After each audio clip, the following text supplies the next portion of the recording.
Shalom, queridos hermanos y amigos. Bueno, este video tiene un sentido y es dar lugar, completar una necesidad que estoy sintiendo desde hace un tiempo, una necesidad de compartir una pequeña reflexión con todos ustedes. Esta pequeña reflexión, como digo, tiene que ver con algo que en estos tiempos siento que está transformándose en un problema. Si bien tiene un aspecto, digamos, positivo, un aspecto bueno, o lo ha tenido, hoy por hoy siento de corazón que se ha transformado en un problema. Me estoy refiriendo a las llamadas raíces hebreas. Seguramente los que escuchen este video y que son parte de este mover pueden llegar a sorprenderse de mis palabras, pueden llegar a sorprenderse de lo que estoy deseando compartir. Claro, ustedes pensarán, bueno, pero ¿acaso usted no es parte de las raíces hebreas? ¿Usted no es parte de este mover que ahora va a criticar o que va a exponer? Diría que no, con toda sinceridad debo decir que no, porque cuando uno habla de ser parte de algo, a lo que se refiere es a ser miembro o bien de un grupo o bien de un movimiento, ¿verdad? Sin embargo, debo decir de corazón que cuando veo lo que son las llamadas raíces hebreas, cuando escucho, cuando veo videos, cuando me cuentan, cuando me hablan, porque realmente veo muy pocos videos, pero cuando me hablan de esto, me nace decir sinceramente que no me siento parte de esto. ¿Por qué no me siento parte de esto que ahora llaman las raíces hebreas? En primer lugar, porque empecé antes, antes de que surgiera todo este mover de las raíces hebreas.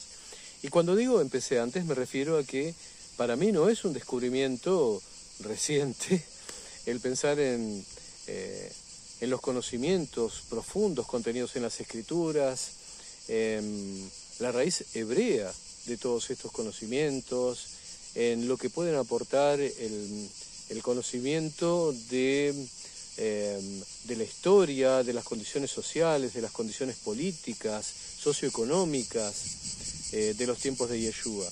Y sobre todas las cosas, porque la revelación del Mesías de Israel, a quien normalmente se conoce como Jesús y que en hebreo diríamos Yeshua, la revelación no me ha llegado hace 3 años, no me ha llegado hace 4, no me ha llegado hace 10, como a la mayoría de estos miembros que dirigen las llamadas raíces hebreas. No me siento parte de este mover nuevo, porque vengo de antes, en primer lugar. Pero en segundo lugar, no me siento parte porque el contenido actual de estas llamadas raíces hebreas no es un contenido que comparta. ¿Y por qué digo esto? Porque cuando uno explora a partir de lo que puede ver, ¿verdad? En internet, en los videos, en comentarios y en lo que otros le dicen, cuando uno explora en este mover de las raíces hebreas, lo que veo realmente en su mayor parte, en la mayor medida, es algo que no tiene que ver con lo que dicen las Escrituras, con lo que enseñó Yeshua, con lo que enseñó Pablo, Pedro, sus apóstoles y sus siervos. No tiene que ver con eso, es muy poco realmente lo que uno puede ver en las raíces hebreas y que se relacione con esto. Claro, entiendo que esto seguramente sorprende sobre todo al público nuevo, debo decirlo, al público que ha ingresado en los últimos años en este mover de las raíces hebreas. Claro, han buscado acercarse a la esencia, han buscado acercarse a lo primigenio, a lo primitivo de la Escritura, tratando de encontrar la forma en que nuestro Señor Yeshua y sus apóstoles hacían las cosas, decían y predicaban. Sin embargo, debo decir, desgraciadamente, que lo que han hecho es acercarse a lo que el judaísmo le dice que es.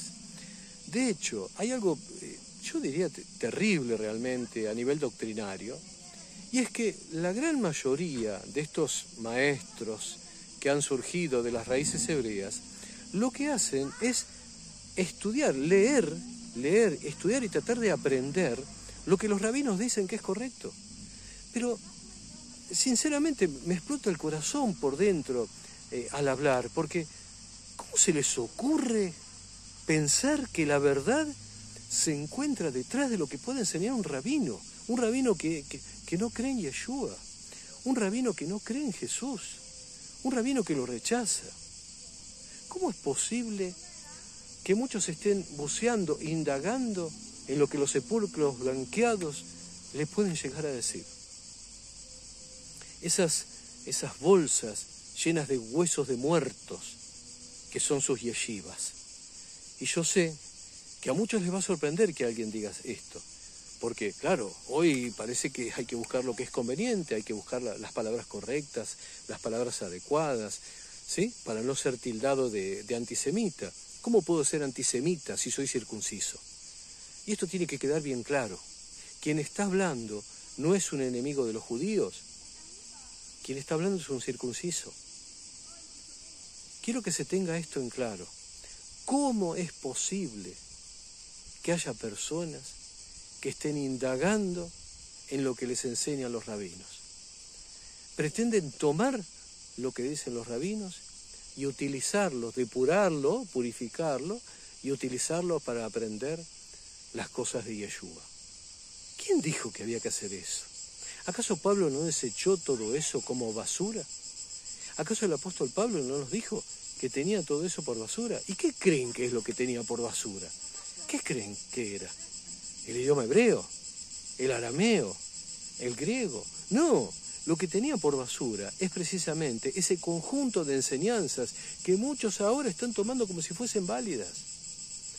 Cuando Pablo habla de que esto lo tengo por basura, se refería a esas oraciones que muchos repiten, a esas cosas que muchos quieren aprender, se refería a esas prácticas que muchos hacen. Alguien me preguntará, por ejemplo, entonces, ¿a qué práctica se refiere para que tengamos más claras las cosas? Les voy a dar un pequeño ejemplo, un ejemplo muy sencillo. Piensen en Sukkot, esa hermosa, santa convocación de las cabañas. Sukkot, de las tiendas, tabernáculos, cabañas, como se les quiera llamar. Piensen en Sukkot. ¿Qué nos dice la Escritura? Que hay que hacer una tienda, una sukkah, que hay que morar en ella en la medida de lo posible durante una cierta cantidad de jornadas, que hay que alegrarse. Todos mandamientos claros que se encuentran precisamente en la Torá, en la instrucción. Sin embargo, ¿qué dice un sector del judaísmo? Que hay que hacer algo que le llaman el ramo, ¿sí? No quiero usar el hebreo, pero pienso como lo transmiten en castellano. El ramo, un ramo donde ponen el etrog, el ulab, sí, un limón, una rama de sauce, determinadas flores. Y esa rama, en el judaísmo rabínico, se agita a los 4 puntos cardinales y se hace una oración. ¿Dónde está eso en la Escritura? ¿Dónde dice en la Escritura que hay que agarrar unas ramas, ponerlas y moverlas a los 4 puntos cardinales? En ningún lado, no está en ningún lugar.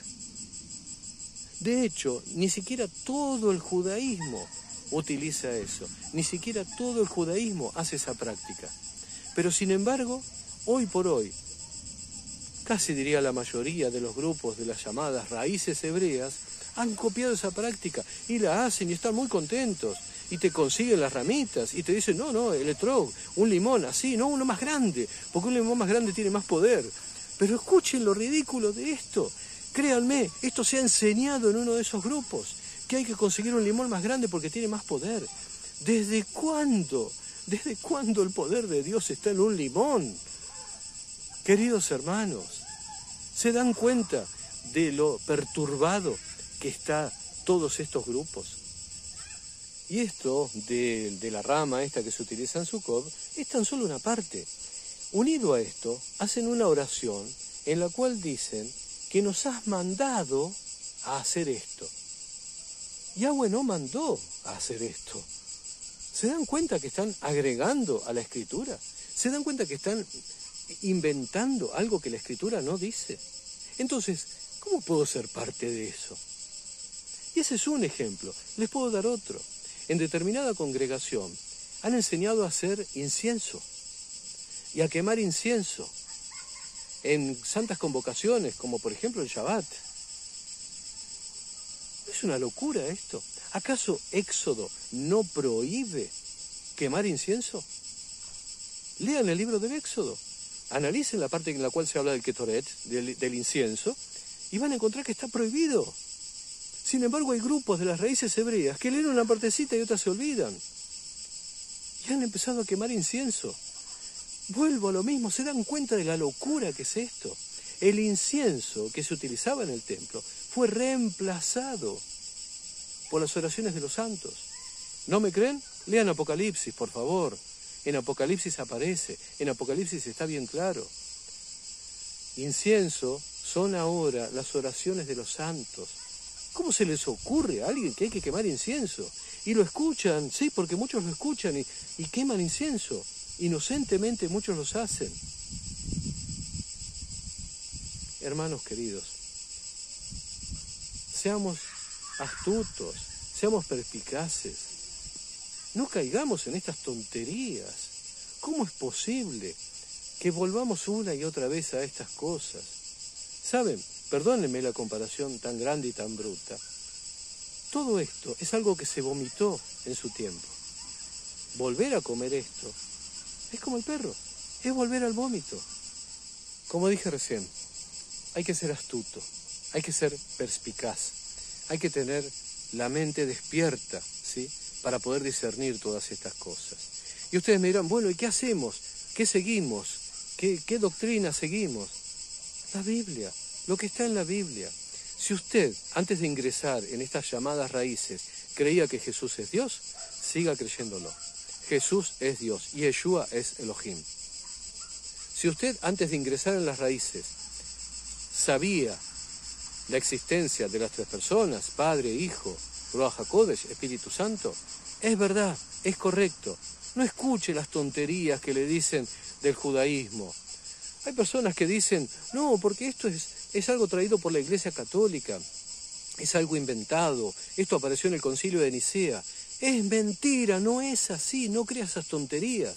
Si usted tuviera el tiempo de analizar los escritos anteriores, ¿sí?, anteriores a Yeshua, vería que los textos, aún del propio judaísmo, hablaban, por supuesto, de Padre, de Ruach HaKodesh y del Hijo. Y de hecho, le voy a revelar algo. En el judaísmo se cree en todo esto. Seguramente a alguno voy a sorprender con esto, porque claro, han abrevado de que lo que los rabinos le dicen y que aquello que los rabinos quieren que usted crea. En el judaísmo hay textos que hablan de la existencia del Padre, hablan de la existencia del Hijo y hablan de la existencia de Ruach HaKodesh, a quien también conocemos como Espíritu de Santidad. No se niega. A usted le han hecho creer que hablar de, por ejemplo, la Trinidad es algo contrario al pensamiento hebreo. Mentira. Lo están engañando en la cara, se le están riendo en la cara. Le están diciendo cosas para que usted la crea. Pero le revelo esto, al que no lo sabía. En el propio judaísmo se habla de Padre, de Hijo y de Ruach HaKodesh, del Espíritu de Santidad. No se niega. Y se dice que los tres conforman Ejad, conforman el uno. Porque seguramente a usted, desde que ingresó en las raíces hebreas, le han hablado de Ejad, le han hablado del uno. Y le han dicho, no, Dios es uno, es Ejad. Y le repiten todo lo que dice el judaísmo rabínico. Pero nunca le explicaron que, por ejemplo, hay una gran diferencia entre lo que es Ejad y lo que es Yahid. Son dos cosas diferentes. Yahid significa singular en hebreo. Ejad significa uno. Cuando un hombre y una mujer se unen en el matrimonio, en esa santidad se unen y forman Ejad. Cada uno no pierde su individualidad, ¿sí? Son una unidad, son Ejad, pero no pierden su individualidad.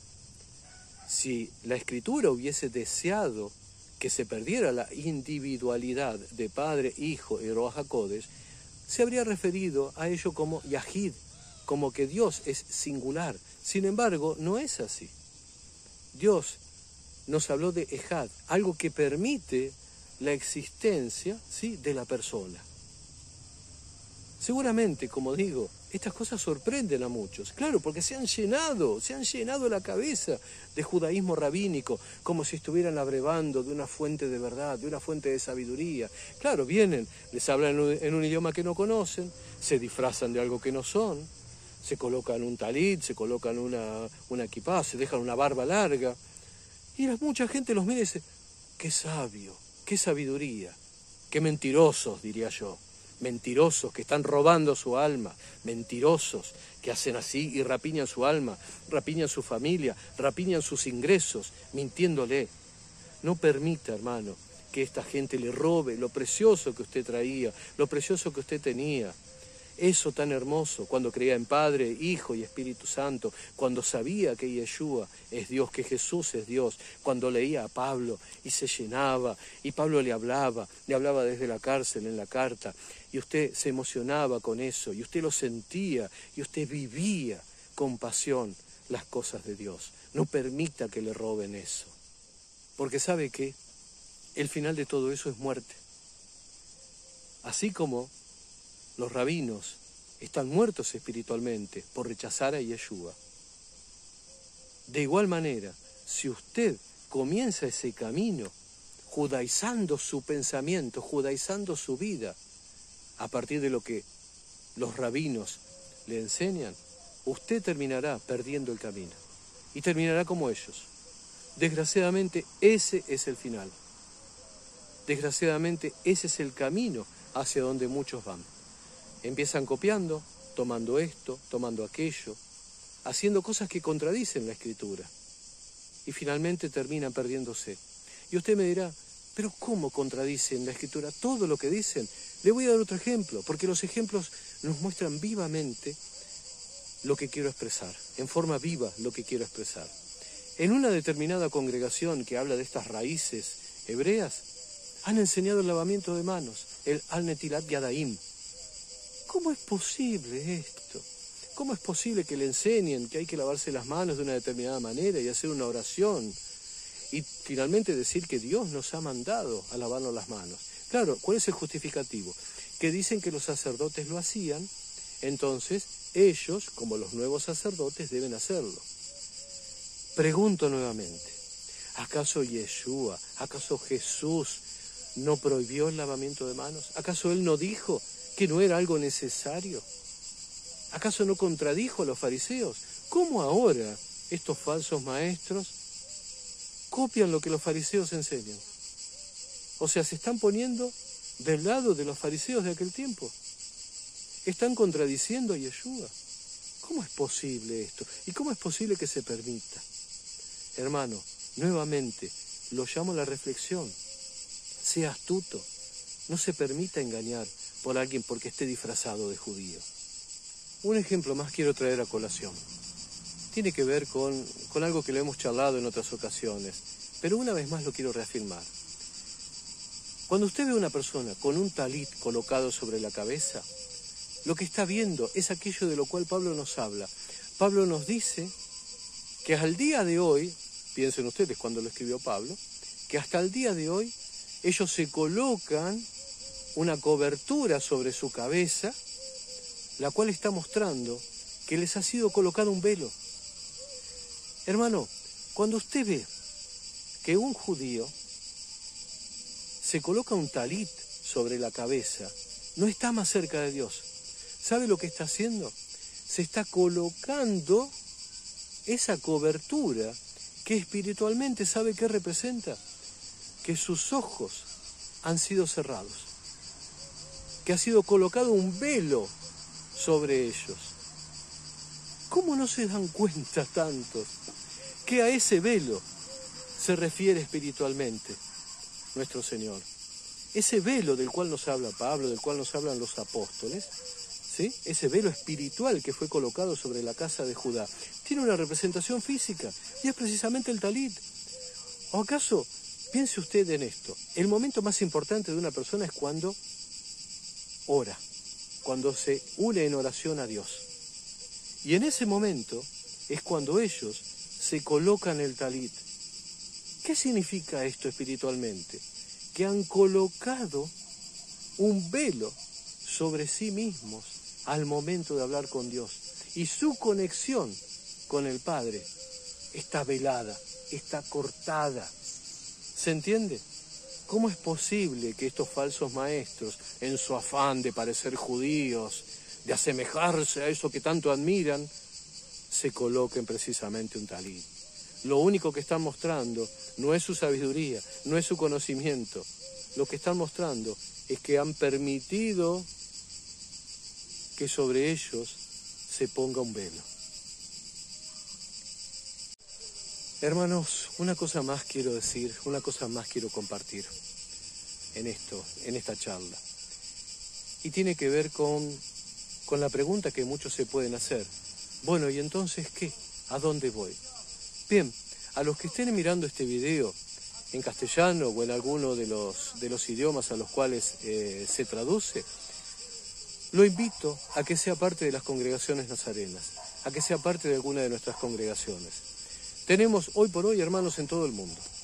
Sé que seguramente no somos los más conocidos. ¿Sabe? Quizás no seamos los más conocidos porque somos los que más nos apegamos a las Escrituras. Pero eso dejémoslo en la mano de Dios. Lo invito a que se acerque a alguna de nuestras congregaciones, a que se contacte con ellos. Hay congregaciones en Argentina, en Uruguay, hay hermanos acercados en Chile, hay en Colombia, hay en Venezuela, hay en Cuba, hay en México, hay en Europa también. Tenemos hermanos en Londres y tenemos también páginas de internet, las cuales usted puede acceder, La Plata Nazarenos, Casa de Israel, Emuná Nazarena.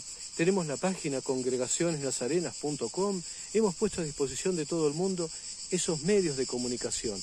Y hoy por hoy podemos decir con alegría de corazón que nuestro mensaje está llegando a lugares que no nos imaginábamos. Chipre, Rumania, Ucrania, ¿cómo es en castellano? Ucrania, perdón, China y por supuesto toda América. Hermano, lo invito a que deje todo eso, deje todas esas mentiras, esas patrañas.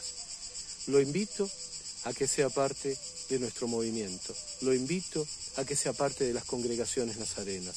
Seguramente quien reproduzca este video está en contacto con nosotros. Lo invito a que se contacte con nosotros y siga la senda antigua. Nosotros, los nazarenos, tenemos como mira seguir con lo que las Sagradas Escrituras nos enseñan. La Torah escrita y la Torah viva. Que Yahweh los bendiga y los guarde, que haga resplandecer su rostro sobre ustedes. Shalom.